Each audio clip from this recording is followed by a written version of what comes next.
Bonjour, chers auditeurs, auditrices de Derrière l'image. Toujours 1 heure de cinéma. Guy Ménard, animation, accompagné de Pierre Pajot. Bonjour, Pierre. Bonjour, Guy Ménard.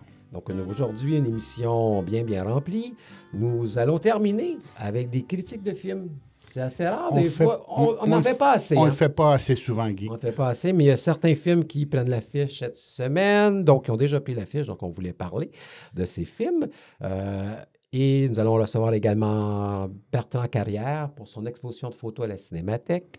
Mais nous débutons notre émission avec Christine Chevary-Lessard. Bonjour. Bonjour, Christine. Afin de discuter du documentaire Point d'équilibre. On le mentionne tout de suite parce qu'il va prendre l'affiche vendredi prochain, donc le 14. Hein? Il y a une sortie au Beaubien que j'ai vue. Il y a une espèce de première au cinéma Beaubien. Oui, lundi, le 10 décembre, on a une première avec des élèves de l'École supérieure de ballet du Québec, des tutus éliminés et d'autres choses que je vais découvrir sur place. C'est une grosse affaire. Mais là, ils ont sorti le tapis rouge, paraît-il. C'est bien ça. Oui, ça convient. Pierre, toi, tu non, mais moi titre, parfois, j'accroche un titre, et celui-là, je le trouvais particulièrement... On rappelle, le film parle donc d'élèves dans une école de ballet, pour le développer, mais le titre, moi, je l'ai trouvé intéressant parce qu'il m'a semblé qu'il était à la fois technique et symbolique.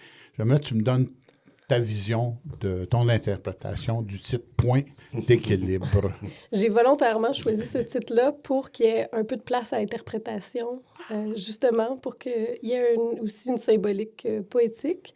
Donc, bien sûr, puisqu'il est question de ballet classique, il est question d'équilibre, qui est quelque chose qui est très difficile à obtenir et maintenir, finalement, d'un point de vue physique. Juste se tenir, par exemple, sur les pointes. Mais aussi, pour moi, le film parle aussi du passage de l'enfance vers l'adolescence et finalement la confrontation du monde des enfants avec l'univers professionnel adulte, puisque ce sont des jeunes qui étudient au programme professionnel pour devenir des danseurs professionnels. Et donc, pour moi, le point était aussi le point de passage entre ces deux phases de la vie qui sont l'enfance où on a... Et le danger d'un déséquilibre. Et tout à fait, ben oui, c'est exactement ça. La possibilité de tomber. Parce que dans les faits, Point d'équilibre suit 4 élèves de l'École supérieure de ballet du Québec. Il est évident que vous aviez l'intention de suivre des garçons et des filles. Des filles, oui. Donc, c'est même si il semble que plus de filles... Il y a beaucoup. On voit bien, Guy, écoute les... Oui, même les garçons le disent, qu'il y a beaucoup plus de filles, mais c'est important d'avoir ce contrepoint masculin au film. Mais au-delà de ça, d'où vient cet intérêt pour le ballet classique? Mais moi, j'ai pas dansé. Non? J'étais convaincu que vous aviez été ballerine à jeune. Bon, non. Oui, j'ai juste l'air d'une ballerine, d'une ex-ballerine. Mais en fait, non. Mais en fait, j'ai dansé, finalement, du ballet jazz des années 80. C'était la mode, là. Les costumes en lycra sur la Rive-Sud à Montréal. C'était magnifique. Mais ça marque la jeunesse en passant. Hein? Oui, ça marque. Oui, tout à fait. Ben, c'est vrai que toutes les expériences qu'on fait enfant nous suivent un peu tout le long de notre vie. Toujours. Et c'est sûr que moi, j'ai jamais rêvé nécessairement d'être danseuse. Par contre, j'ai toujours eu une espèce de fascination pour les capacités physiques des gens qui sont capables à la fois de développer un aspect technique extrêmement fort, mais aussi un aspect artistique, finalement. Et puis, j'ai fait un court-métrage précédemment sur une jeune gymnaste qui s'appelait « Quand tout est possible ». C'est un court-métrage de 11 minutes sur une gymnaste professionnelle. Et puis, on dirait que je voulais poursuivre cet intérêt-là, finalement, pour les disciplines artistico-physiques. Emploie le mot athlète, hein? Des danseurs athlètes. Ce sont des athlètes, puis je trouve ça intéressant, l'illusion de la facilité, l'illusion de la légèreté. Je trouve que c'est intéressant d'un point de vue d'un enfant. Je pense qu'on peut rêver à cette légèreté-là, à danser avec des beaux tutus, puis être célébré, etc. Mais moi, ce que j'avais envie de découvrir, c'est comment un jeune vit finalement la transition entre un rêve, puis en fait, la réalité de ce que c'est être un danseur professionnel. Ouais. Parce qu'il faut mentionner qu'ils ont à peu près tous entre 10 et 14 ans. Là. 10, oui. Ils sont Grosso tous à la modo, veille. ceux que vous... Ils sont à la veille d'entrer au secondaire. Là. C'est un élément qui... Oui. Oui, bien, il y en a 2 qui, au début du film, entrent au secondaire, Ouais. puis 2 qui sont au primaire. Le programme professionnel de l'École supérieure de ballet du Québec va du primaire jusqu'à la fin du cégep. Donc, Ah oui? ouais. Donc, ils peuvent rester toute leur scolarité, finalement, au sein de l'école. Mais moi, j'ai choisi de filmer les plus jeunes de l'école parce que, comme je vous disais, mon intérêt, c'était aussi la fin de l'enfance, puis la confrontation des rêves avec la réalité. Et tu savais que... On n'a jamais le droit de parler des fins de film, hein, Guy? Non, jamais. Tu savais qu'il y a une des jeunes filles, c'est Lola, je crois, qui... En tout cas, Oui, qui va... C'est Camille. Camille. ouais, Ouais, en tout cas, qui vit des difficultés. Ça, tu savais dès le départ que ça pourrait se produire ou c'est comme avec tu tournes puis ça donne ça puis Ben, c'est sûr que quand on fait un film sur un an, puis qu'on choisit des protagonistes, on ne sait pas ce qui va se passer dans leur vie. Absolument pas. Donc, je ne pouvais pas prévoir ce qui allait se passer dans leur vie, mais j'étais curieuse de tout ce qui pouvait arriver finalement. Tu sais, que ça soit des petites choses, des plus grandes choses. Mais cela dit, puisqu'il est question de blessures, c'est quelque chose qui arrive très fréquemment quand même. Qui est connu un peu aussi. Hein? Oui, bien c'est sûr que tous les athlètes, toutes les personnes Voilà. qui travaillent leur corps à tous les jours vont développer des blessures, que ce soit des blessures accidentelles ou des blessures d'usure. Donc, ils essaient autant que possible, finalement, de faire un suivi auprès des physiothérapeutes, etc. Mais des fois, il y a des choses qui échappent. ouais. Et donc, oui, je savais que les blessures, surtout après Noël, c'est la saison des blessures, en fait, l'hiver. Ouais. Oui. Ah bon. Ben, C'est la fatigue. ouais, peut-être la fatigue, peut-être la répétition des exercices, Mané. Ouais. Mais ça introduit quelque chose d'intéressant, j'ai trouvé quand même, à la fin là, puis parce que c'est comme ça montre aussi là, la difficulté des choix qu'ils ont à faire. Oui, ben ils sont confrontés à des décisions que d'habitude on peut peut-être avoir à prendre plus tard dans la vie. Ouais. Mais donc, ils se sont obligés de réfléchir finalement à leur avenir d'une manière plus sérieuse que des enfants qui finalement font des activités plutôt libres, sans ambition professionnelle. Donc, je rappelle qu'on nous sommes avec Christine Chevary-Lessard afin de parler de point d'équilibre. Ce qui est fascinant dans le film, c'est votre rapport étroit avec ces jeunes, mais également avec l'École supérieure de ballet du Québec, parce que certains propos où on parle des enfants et vous avez réussi à les filmer dans certaines formes d'intimité. Les enseignants, c'est vrai, souvent. Et c'était facile d'établir ce contact avec eux. Il n'y avait pas aucune résistance à être filmé d'une part, puis aussi être jugé, parce qu'il y a certains propos qui sont assez durs, sont rigoureux, disons, face à certains élèves. Ça s'est fait automatiquement ou il a fallu qu'ils vous acceptent un petit peu? Pour moi, ce film-là a été... C'est quand même un projet de longue haleine parce que j'ai commencé à aller observer dans les classes à l'école de ballet en 2012. Donc, en février 2012. Donc, ça fait presque 7 ans là, que je travaille sur ce projet-là. Et j'ai fait beaucoup d'observations dans les classes. J'ai été assise très longtemps à côté du pianiste. Il y a toujours des pianistes dans les classes. À observer les jeunes, observer les profs. Puis j'ai commencé le tournage en 2016. Donc, il y avait une certaine accoutumance de leur part et de ma part. Comme la grande tradition des documentaristes québécois. Voilà. J'ai fait un film d'observation, mais avec beaucoup d'observations faites au préalable, finalement, où j'avais noté beaucoup de choses. Je me faisais des storyboards parce que les exercices reviennent d'année en année.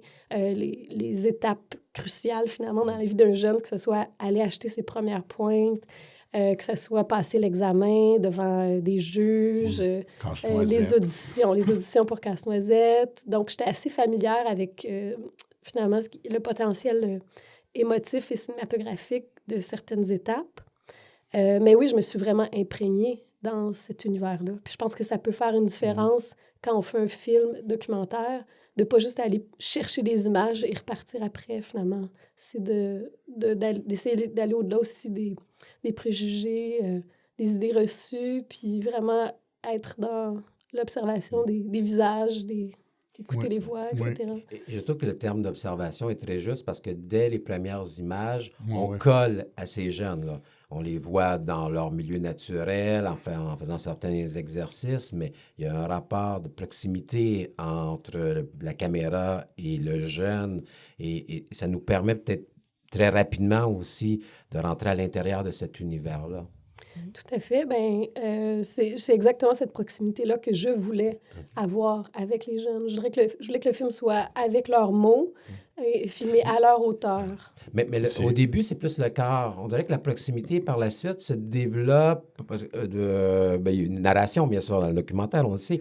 Mais au départ, ce qu'on a, c'est vraiment un regard d'observation sur le corps qui bouge, la dynamique, finalement, du ballet et le rapport que ces jeunes-là entretiennent avec les exercices, les mouvements qu'ils ont à faire.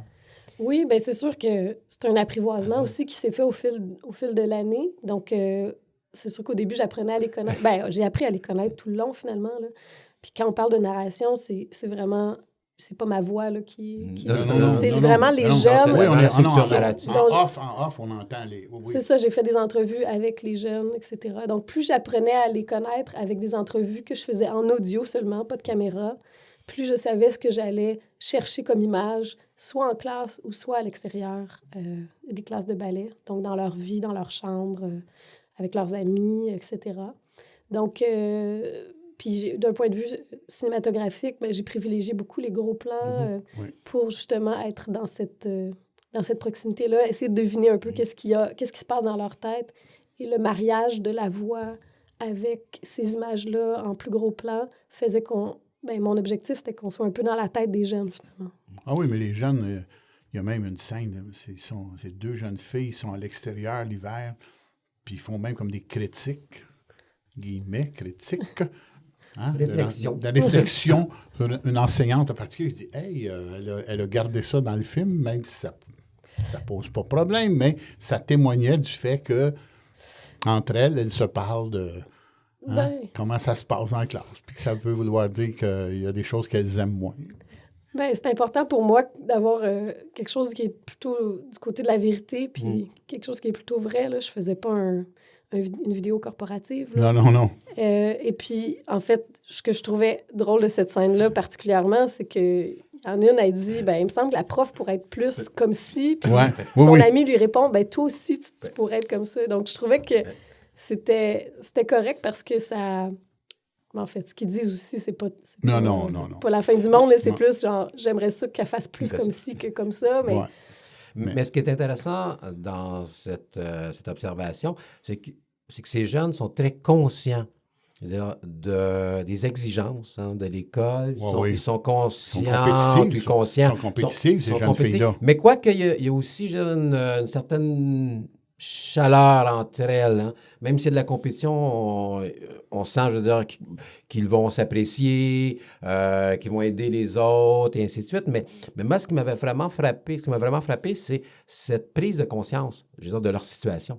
Et ça, c'est pas évident parce qu'on a des jeunes de 10, 11, 12 et 13 ans qui s'expriment, je veux dire, d'une façon avec une éloquence hors de l'ordinaire. Voici où on en est, voici pourquoi je fais ça, voici à quoi j'aspire et tout. Et c'est des propos qu'on pourrait, je veux dire, entendre de personnes parfois plus âgées ou en fait l'idée qu'on a. Je pense que les jeunes sont très intelligents. Non, ces jeunes filles-là sont particulièrement brillantes. Là. Ouais. Mais vous avez bien réussi à capter les gars. Mais vous avez bien réussi à capter cette éloquence chez elles. Oui, bien, je pense que c'est le moyen que j'ai utilisé finalement de faire les entrevues en audio seulement, donc sans caméra, avec des lumières, etc. Quelque chose qui pourrait être plus intimidant.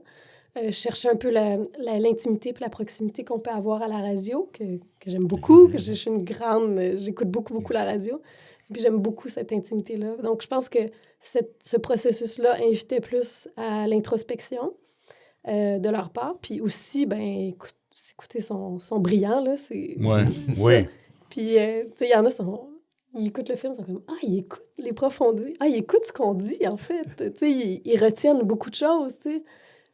Moi, je trouve pas ça banal. Ça veut dire que ce qu'on leur dit, puis leur réflexion, c'est quand même C'était très avancé, finalement. Oui. Puis, donc, c'est ça. Fait que je pense que les jeunes, quand on leur donne la parole, des fois, ils peuvent nous surprendre, puis Oui, ça, c'est ils vrai. peuvent nous dire des choses qui... En particulier les filles, hein, Guy? Et les garçons aussi. Non, plus les filles, Guy. Non, Ah. plus les filles. Mais moi, j'aime beaucoup Shaw. Ben oui, Shaw qui est particulièrement...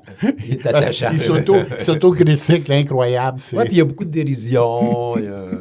Oui, bien, effectivement, Shaw, il y a une façon... C'est le garçon des 4 protagonistes que je suis. Oui, il y a une façon de s'exprimer avec beaucoup d'humour. Il y a un sens du punch. Oui. Et il y a une certaine distance par rapport à lui-même. Puis, mais ils sont tous conscients de leur force limites, et puis de leur difficulté là, par rapport à la danse classique. Oui, ils se connaissent beaucoup. Puis le ballet fait que le moindre détail de ton corps, tu finis par le connaître. Tu vois là. C'est un côté peut-être un peu plus technique. Moi aussi, je voulais parler absolument de travailler sur la lumière, la couleur, le blanc. Non, c'est quoi? Vas-y, Pierre. Ben moi, j'ai trouvé que, c'est bien sûr, les classes sont blanches, mais je trouvais que aussi avec les habillements noirs, il y avait un côté plastique incroyable dans plusieurs scènes, en particulier celle-là. Je ne sais pas si c'était en plus souligné que Vincelet qui a fermé son diaphragme. Non, mais il y a un travail de plastique. Ça donne une image avec une beauté, plusieurs images avec une grande beauté plastique qui ajoutait à l'art, guillemets, ça sortait dans votre film. Il y a une dimension beauté plastique à plusieurs plans. Oui, bien, je suis contente que vous le souligniez parce que même si j'ai pas voulu faire un film esthétisant, avec des plans hyper placés, contrôler finalement les entrées, venues des personnes. J'ai été beaucoup dans la vie, je voulais être dans la vie, je voulais être dans la réaction des jeunes, etc. Mais pour moi, il y a une beauté intrinsèque à être dans une classe avec des silhouettes comme ça, avec des jeunes qui apprennent des choses. Il y a des cadrages vraiment intéressants, mais il y avait beaucoup de difficultés au tournage parce qu'il y a des miroirs. Voilà. Ah oui. Et donc, il y a certaines images que vous voyez, en fait, sont filmées dans le miroir. Ah oui? Oui, on peut... Mais c'est avec subtilité, là. Même moi, ça m'a pris plusieurs visionnements avant de dire... Mais pourquoi c'est un peu... il y a un petit filtre. Off, là. Mais en fait, c'est ça, c'était pas off, c'est juste que... On était à travers le reflet du miroir, là, c'est ça. Oui, parce que ça, il y a beaucoup de difficultés au tournage dans la mesure où il y a ces miroirs.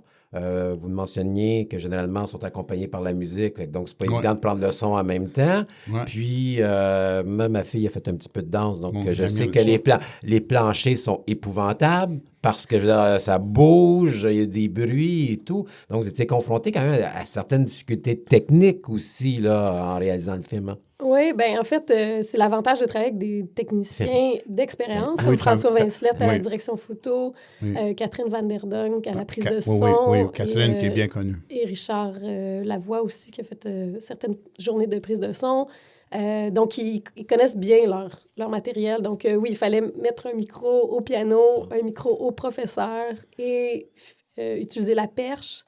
Il y a une professeure qui ne voulait pas avoir de micro-cravate. Donc là, on la suivait avec une perche immensément longue à travers la classe, avec le miroir, les élèves qui bougent. Il y avait des difficultés. Puis le plancher, effectivement, il bouge parce que c'est fait pour absorber les chocs. Donc, c'est sûr que les shots au trépied, il ne fallait pas être trop près des élèves qui bougent. Mais la musique était surtout un défi rendu en post-production. Parce que... Je veux dire, chaque exercice n'était pas filmé. J'avais pas 4 caméras qui filmaient en gros plan, en plan large, en plan moyen.